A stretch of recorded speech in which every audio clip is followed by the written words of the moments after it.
Well, with the Niagara Wine Trail so close to home, it's the perfect way to wine and dine on a dime. But if you want to sample the wineries before you go, then our next guest has the perfect festival for you. I'm joined now by Michael. Thanks so much for joining me today. Thank you for having us on. Of course. I'd like you to tell us about Niagara Wine Trail and why it's perfect for wine growers. The Niagara Wine Trail consists right now of 11 wineries on the trail. The AVA actually goes along the Niagara Escarpment, so starts at Niagara Falls and heads towards Rochester.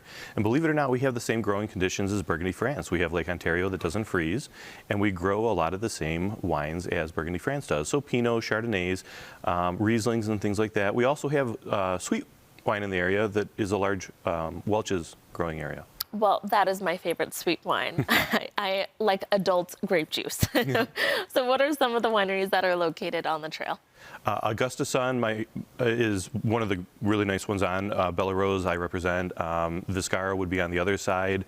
Marjan Manor. There's a lot of us on the wine trail. Now I have to tell you that Kelsey Anderson from our evening news here and I love to go on wine trail. So we will be there this summer. We got to plan it out. Okay, but if we can't go out there, there's a festival coming up, right? So tell us about that. Academy Park, July 27th and 28th. There's going to be the Niagara Wine and Food Festival. There will be 9 wineries represented there from the Niagara Wine Trail. It's $40 admission, and you get either Saturday and Sunday if you would like. Saturday has the Buffalo Philharmonic finishing out the evening from 7 to 9, which is outstanding. They're a great orchestra, local. And then Sunday we have a lot of local dancers and bands and things like that that are going to be filling in along with a DJ as well. And where did you say this is happening again? Academy Park, Lewiston. Okay, nice.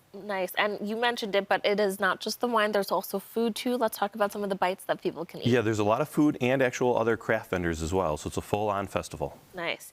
And let's talk about what other entertainment we can expect to see. You mentioned some dancers as well. Yep, the Grand Island and Lewiston Dance companies will be there, as well as Jan and Dunson's dance company will be there as well. And then we have a DJ filling in between the Buffalo Philharmonic and the dance companies both days. Now, you brought in some wines here. Tell us about what wineries these came from. These are actually from my winery. I brought a Rosé, a Pinot Noir, and an Isabella. We have a lot of fruit wines. We have vinifera wines and Lambrusco wines. So sweet wines from Concord, like you would see in Welch's, all the way to the European styles like I have brought here today. And this is a perfect place for people to go out and figure out what wineries have tastings that they'd like, right? Absolutely. You're going to get samplings from all the major wineries in the area. It'll give you an idea of what you like, whether it's whites, reds, sweets, dries. Ice wine will be available as well in a lot of locations. So it really gives you a good sampling without having to travel very far. Now, how does it work? Do you buy a ticket to the festival, and then do you get like a board where you can use at different places? Yeah, it's a guide. So you get a festival guide, a free glass, and then if you purchase 6 bottles or more, you actually get a bag to carry it around. We do co-check as well, so we'll carry around as you don't have to as you go from winery to winery and enjoy the music and entertainment. And you get a glass from it. I love that. Yeah, I like to collect those. It's a little souvenir, you know, you keep it. And it's also nice getting to talk to the winemakers too, I'm sure, right? Absolutely. A lot of the owners and winemakers will be there present. You'll be able to ask all the little questions. A lot about sustainability growing is coming up now. We sustainably grow as well as being run off of geothermal for heating, cooling, and hot water at our winery. So a lot of the wineries locally and nationally are starting to go in these directions. That's always nice. We know that people have been a little bit more conscious about who they're buying from and what they're intaking and making sure they have the same values. Very important, yes. Okay, so how do people get tickets? You can go online to niagarawinetrail.org. You'll be able to get tickets there. Day of festival tickets will be available just for a little bit more money if you want to go to Academy Park right then and there. Now, is this an annual festival or is this the first year? It is, yeah.